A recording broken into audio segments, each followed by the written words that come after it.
capítulo 20, visualización bíblica versus imaginación carnal.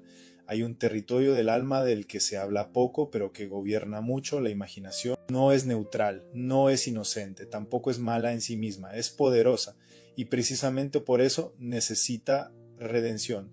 Muchos creyentes han aprendido a vigilar lo que hacen y a cuidar lo que dicen, pero nunca aprendieron a ordenar lo que imaginan.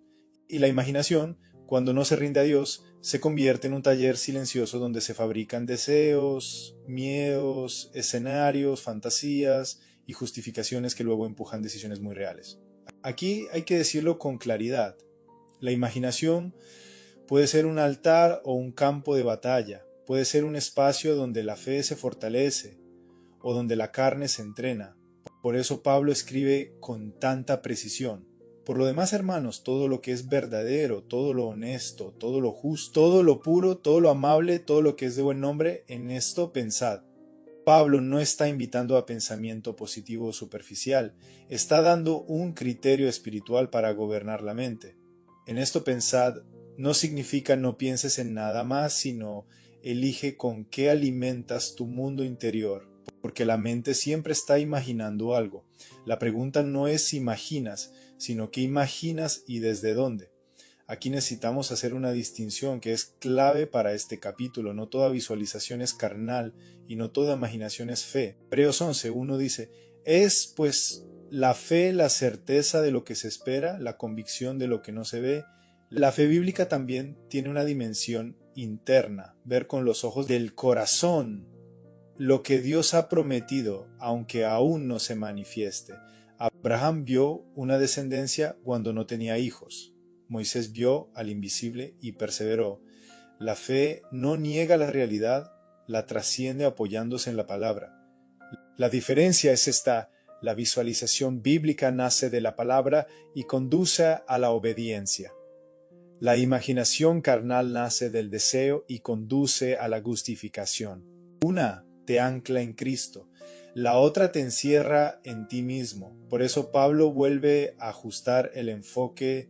Si pues habéis resucitado con Cristo, buscad las cosas de arriba, poned la mira en las cosas de arriba, no en las de la tierra. Poned la mira no es evasión, es dirección.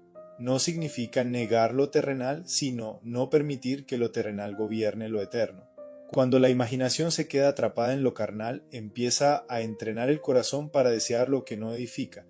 Y cuando el deseo se entrena, la tentación encuentra terreno fértil.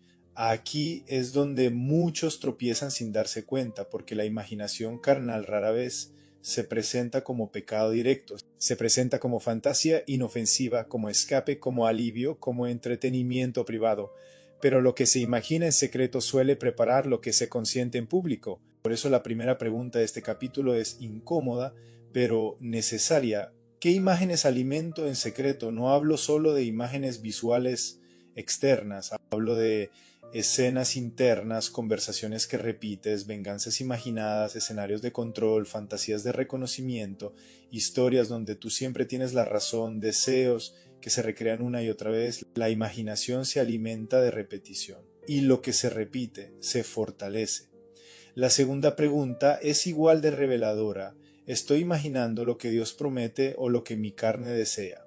Porque ambas cosas se sienten reales por dentro, pero producen frutos muy distintos. La imaginación carnal siempre termina pidiendo satisfacción inmediata, aunque cueste obediencia.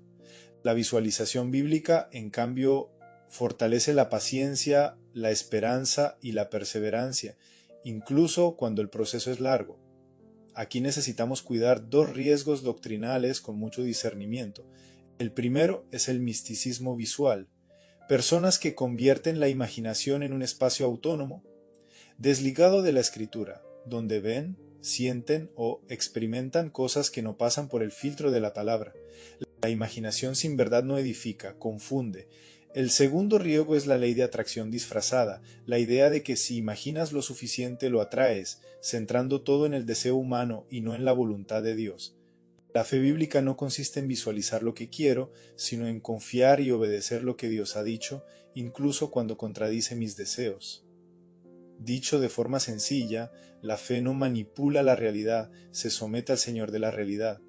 Ahora, pasemos a las herramientas porque este capítulo es profundamente práctico. La primera es la visualización guiada bíblica. Y quiero ser muy cuidadoso aquí, no es una técnica de relajación ni un ejercicio de fantasía espiritual, es una disciplina de enfoque. Visualizar bíblicamente es llevar la mente a verdades concretas del Evangelio hasta que el corazón se alinee. Por ejemplo, volver a la cruz, no como imagen estética, sino como verdad viva, Cristo entregándose por amor, cargando mi pecado, rompiendo mi culpa. Volver a la resurrección, no como símbolo, sino como certeza, la muerte no tiene la última palabra, la vida nueva es posible. Volver a Cristo glorificado no como escape místico, sino como Señor presente, reinando, intercediendo, gobernando. Estas imágenes no excitan la carne, ordenan el alma. No generan fantasía, generan reverencia, gratitud, esperanza y obediencia. La segunda herramienta es el reemplazo consciente de imágenes mentales. No basta con decir no voy a pensar en esto. La mente no funciona en vacío. Lo que se quita debe ser reemplazado. Cuando una imagen carnal, ansiosa o acusadora aparece, el ejercicio no es luchar en seco, sino desplazarla con verdad. Traer un pasaje bíblico, recordar un atributo de Dios, visualizar una promesa específica o volver conscientemente a una escena del Evangelio. Esto no es autoengaño, es entrenamiento, es disipular la imaginación igual que disipulamos la conducta. Aquí quiero hablar desde lo vivencial, con sobriedad. Muchas de mis luchas más persistentes no estaban en acciones visibles, sino en escenarios internos que yo alimentaba sin darme cuenta.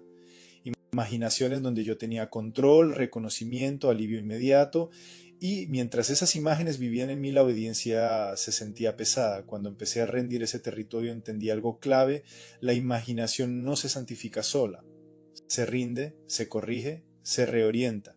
Y al hacerlo, la tentación perdió fuerza, no porque desapareció el deseo, sino porque dejó de tener alimento constante. Redimir la imaginación no es dejar de imaginar, es aprender a imaginar con Dios y delante de Dios. Quiero cerrar este capítulo con una exhortación sencilla pero profunda. Lo que contemplas por dentro te estás convirtiendo por fuera. Nadie peca de golpe, primero se acostumbra a ver algo en su interior. Y nadie camina en santidad por accidente, primero aprende a fijar la mirada en lo alto. Señor Jesús, entrego a ti mi imaginación. Perdóname por los espacios internos que he dejado sin rendición. Límpiame de imágenes que no nacen de tu verdad y enséñame a pensar en lo que edifica, en lo que honra, en lo que produce vida. Ayúdame a imaginar tus promesas más que mis deseos, tu verdad más que mis temores, tu presencia más que mis fantasías. Que mi mente sea un lugar donde tu espíritu gobierna, no un refugio para la carne. En tu nombre, Jesús. Amén. Este capítulo deja el terreno preparado para el último paso de esta parte, porque no basta con identificar la guerra, entender la cadena interna y redimir la imaginación. Hay algo más profundo y decisivo: ¿quién gobierna finalmente la mente y el corazón? Eso es lo que vamos a enfrentar en el próximo capítulo. ¿Qué significa rendir la mente a Cristo y aprender en la práctica diaria a llevar cautivo todo pensamiento y todo afecto a su señorío? Ahí no hablamos de técnica, sino de rendición real.